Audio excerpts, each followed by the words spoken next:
Hello everyone, welcome to Medic Talks with Health and More. I am Dr. Rebecca Okolo, and today on Medic Talks we'll be speaking with Dr. Tosin Odunsi Akonji.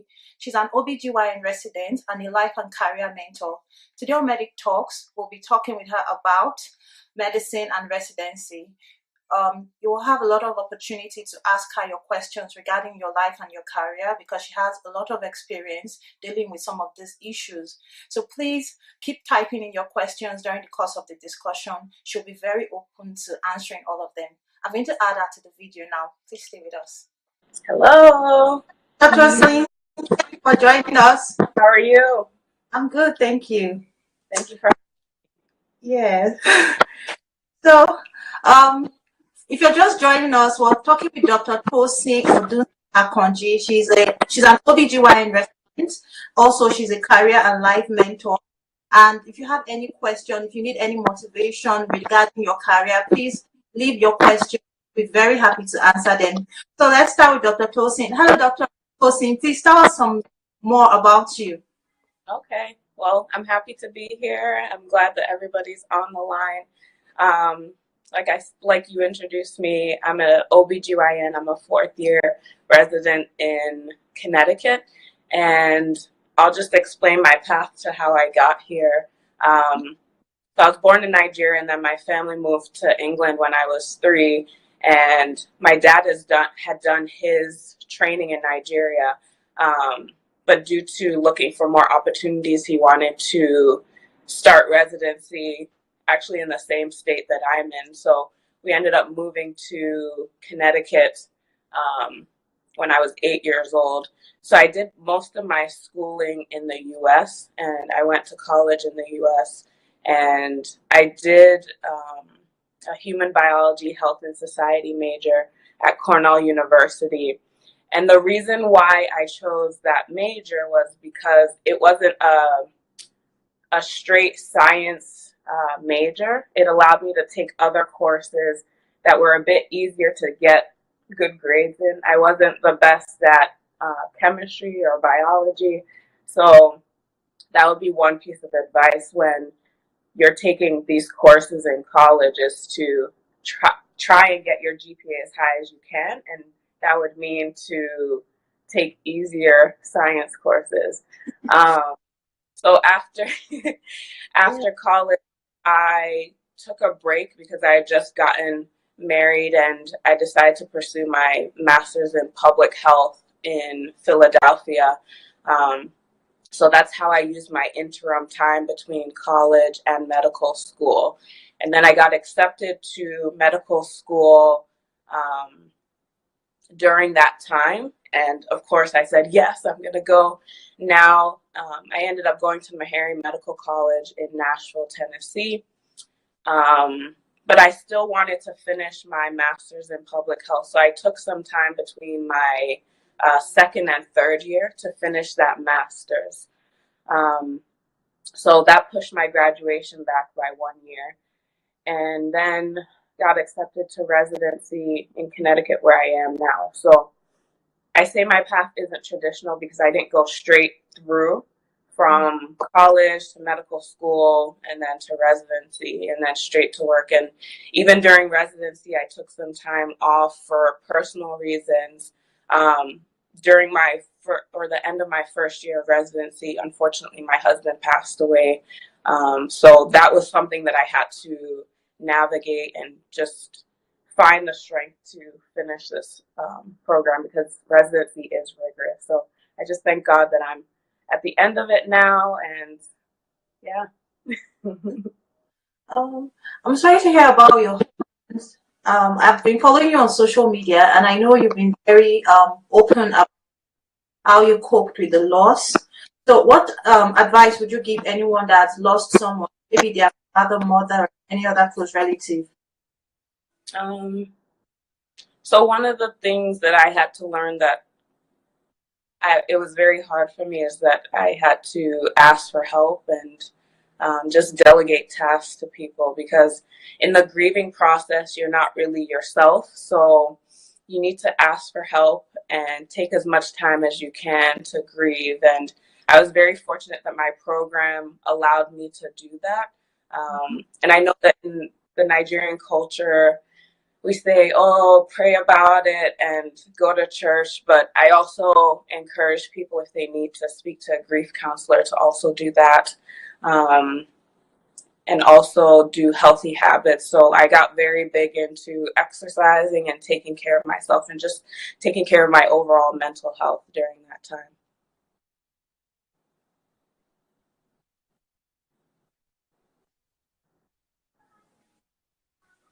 Okay. Also, what drew you to obstetrics and gynecology out of all the specialties? So I always knew I wanted to do surgery. And when I got to medical school, I actually considered orthopedic surgery first because I just liked the physics of it and all the fun tools that you could use. But in the back of my mind, I was thinking of maybe general surgery or OBGYN. Like I said, my dad, he did his OBGYN residency about 20 years before I did mine. So I kind of grew up with that.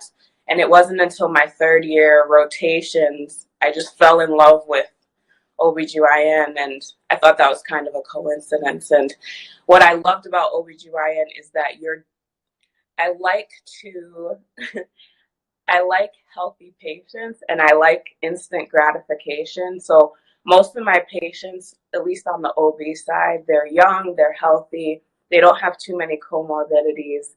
And I just love that I can follow them throughout their pregnancy. And then you have this result at the end, which is a new baby.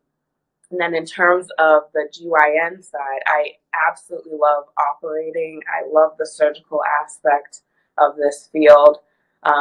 So it gave me the best of both worlds, and I can narrow my focus. I can still get that instant gratification of, okay, I did a surgery, I fixed something. So I really enjoyed that.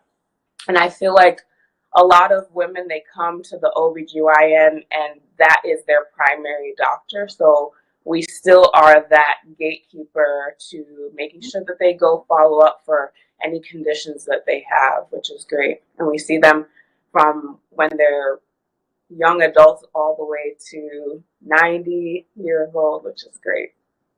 Okay. That's really nice. Um, I saw on your page that you just started a program, like you decided to mentor like people. So Right. what about the idea and how are you doing? How's the program? So in the last couple of years, I've gotten a lot of questions from people who are trying to navigate how to get from point A to point B, and point B being um, getting into medical school or residency. So I thought that the people that I'm trying to reach, maybe they don't have the access to the resources, and maybe social media is that avenue that they are able to find the information that they need. And I wanted to at least use my knowledge to mentor 10 people and just focus on those 10 people instead of just random questions here and there. I can follow their trajectory until they are successful, which is my goal. Very nice. So, um, that's really nice. When I saw it out, this is a really nice project that you're doing, and I hope it really grows into something. Since you have this mentorship spirit, like you really want to mentor a lot of people, how would you say you've coped with challenges? Like, what challenges have you faced, and how did you handle those challenges? So let me go back to high school. And I learned in high school that I don't really study or learn things the way other people do in traditional courses. So I found out early on that I'm a visual learner, and I thought, okay, there must be something wrong with me because I don't learn like everybody else. And even in college, I struggled with the structure of the lecture style. So I felt like I was studying maybe 3, 4 times harder than everybody else because I had to rewrite and reread and draw out my notes, which is time consuming. Um, But I think taking notes in my own way really helped. And I think that if I had figured out how I learned earlier, I may have done better in college. It's not something that I regret. It's a growth process, but I really struggled with figuring out what my learning style was while I was in school. Okay. All right. So you just have to figure out your learning style and then talk around it. Thank you for that. So everyone watching, please, if you have questions, please type them in. Dr. Tosin is very open to answering them. You can ask about medicine. You can ask about your life. If you need any motivation, she's good at doing that. You can check our page out on Life by Tosin on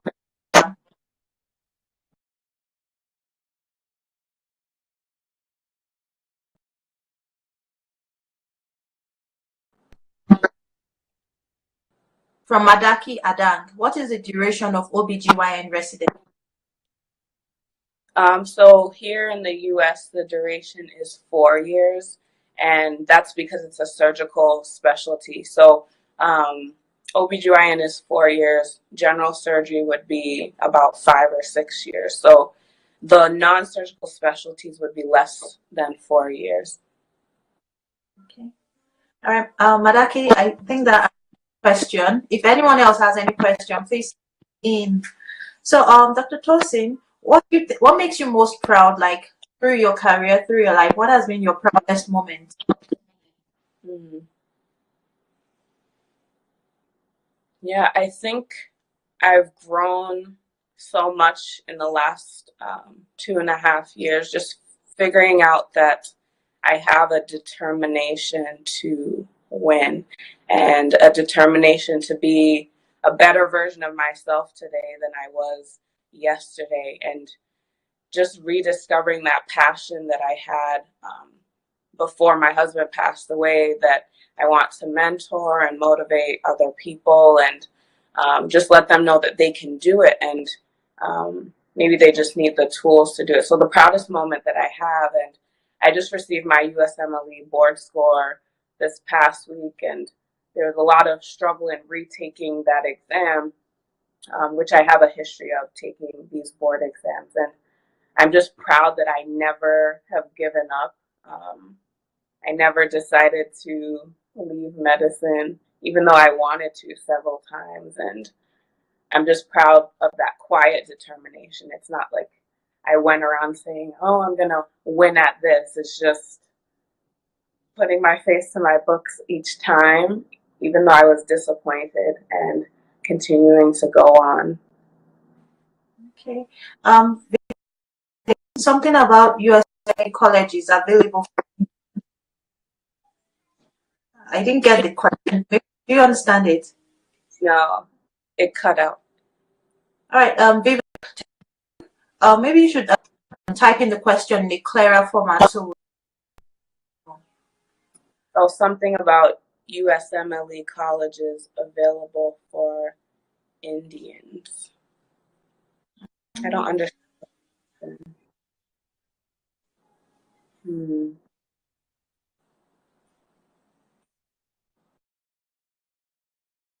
Reform.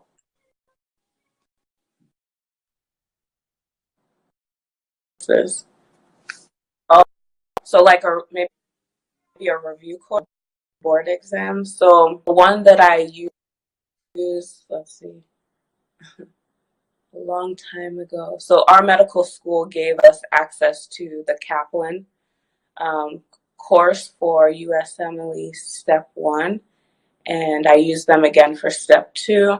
And then for Step 2, I used Doctors in Training.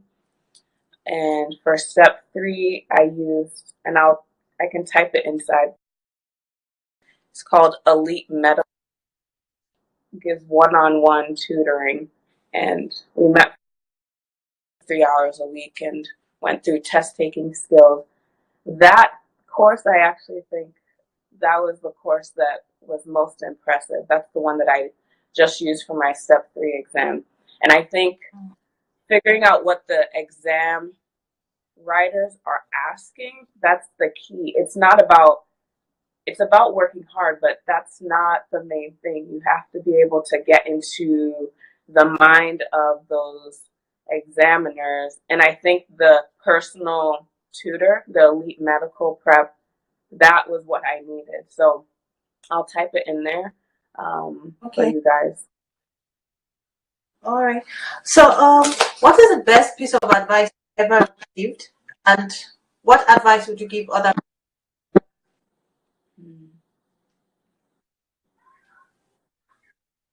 Well, in all of my schooling and all of my training, the one thing that sticks with me is that my dad said he doesn't care about anything unless his integrity is in question. So it doesn't matter what people say about you as long as your integrity is intact. And I think that's great, because you can go to work and you can take shortcuts and you might get by with it. But I want to be a person of integrity, a physician of integrity, and treat my patients as if they're family members. And even just navigating life, I want to be a person of integrity. So that's probably the best advice that I've gotten. Okay, that's really nice. I totally agree. It's very important in everything we're doing. Please, if you're watching, if you have any question, don't just watch, just type them. Dr. Tosin will be very happy to answer. Um, Vivek, she would like the course you want her to type in. Let me type it in. Yes. So I think she's already doing that. Hello, Roha and the cooking therapist. All right. So, okay. So elite medical Vivek, you can use that for the step 3 exam. For all three of them, step 1, 2, and 3. Okay. Okay. Okay. So my final question, I think almost final, is what is the most effective daily habit, and how do you keep yourself motivated?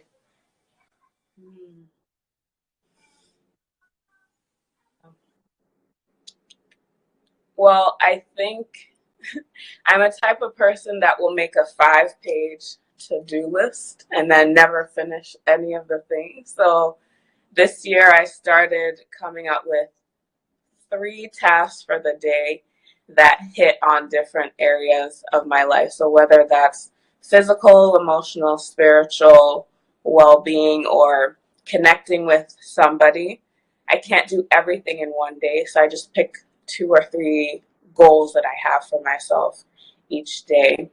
And that's been working out really well, because then I don't feel overwhelmed every day. Like 5 pages is just unreasonable for a to-do list. And you said what keeps me motivated? Yes. Yeah, so I think it's definitely my faith and knowing that today is not the end, that I'm going to move forward and there are bigger and better things for my life.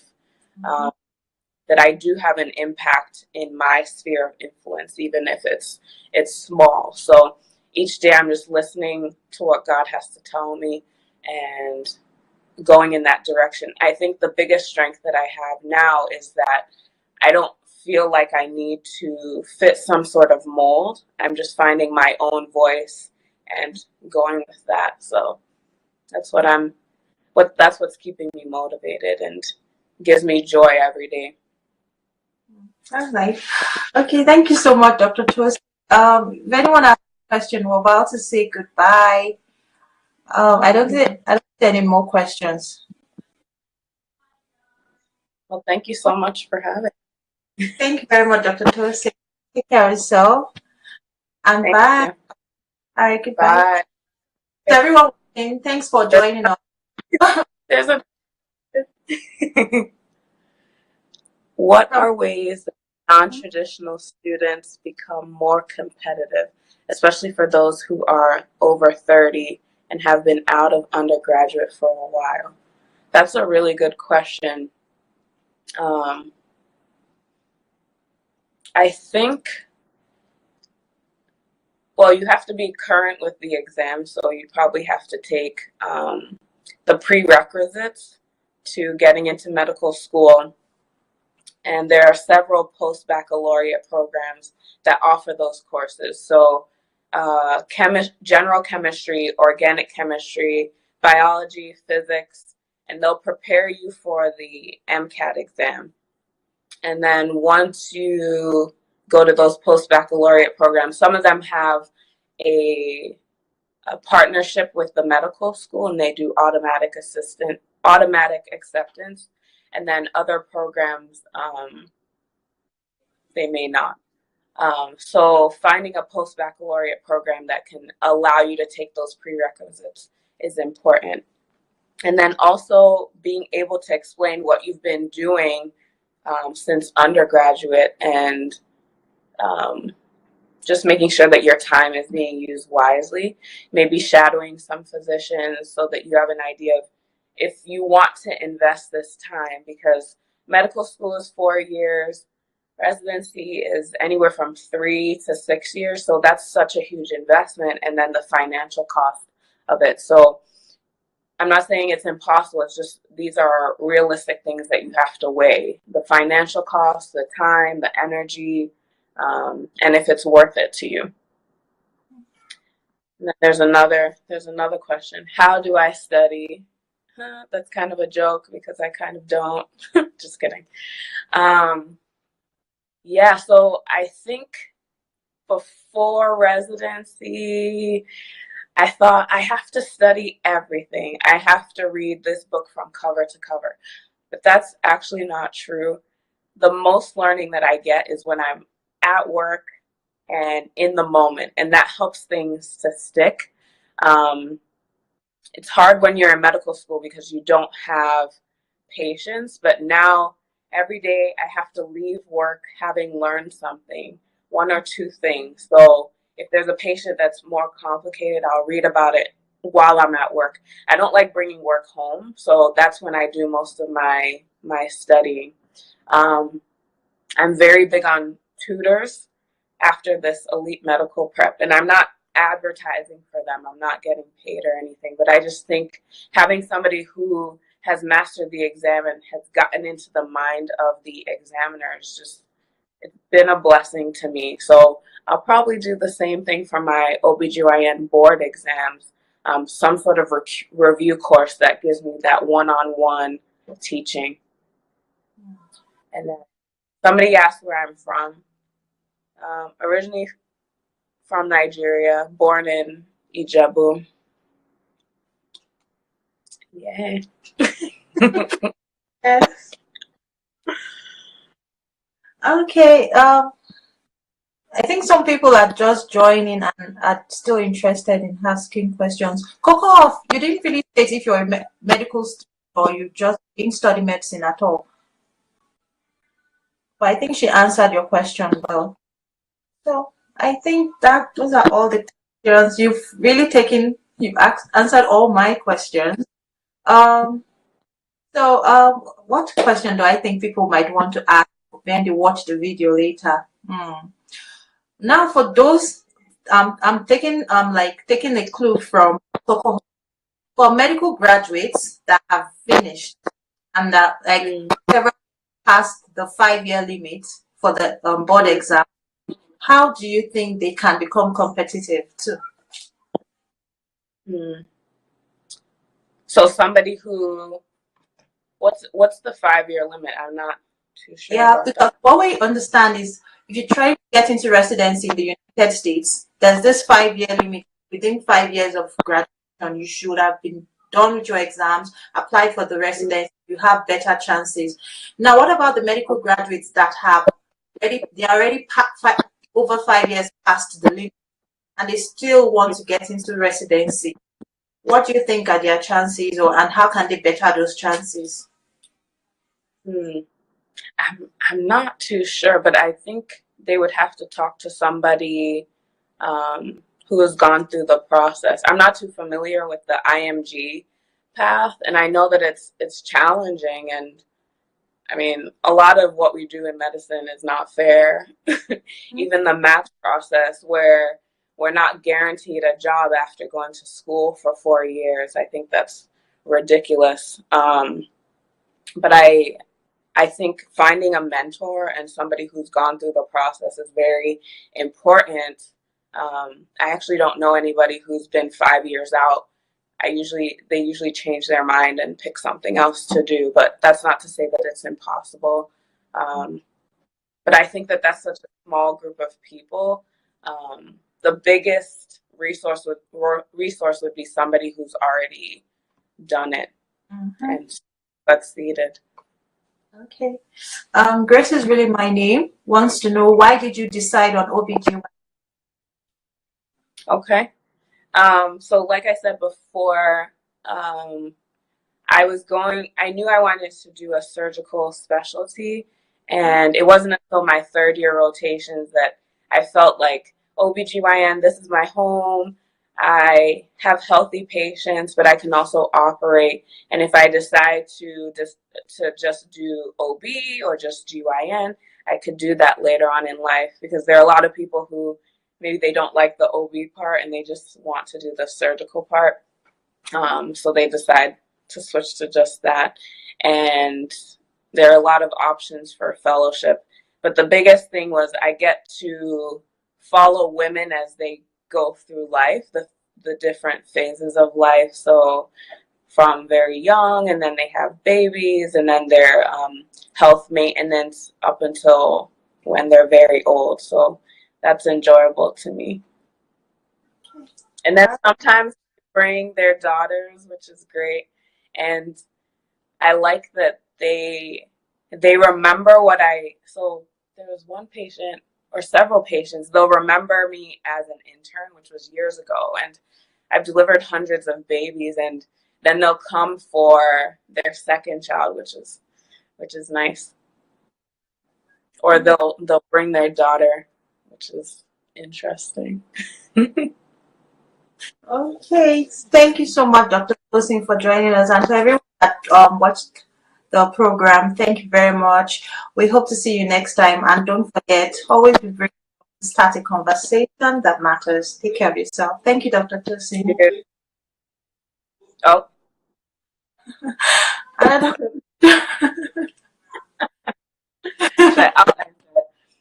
The times you wanted to give up on medicine, what stopped you?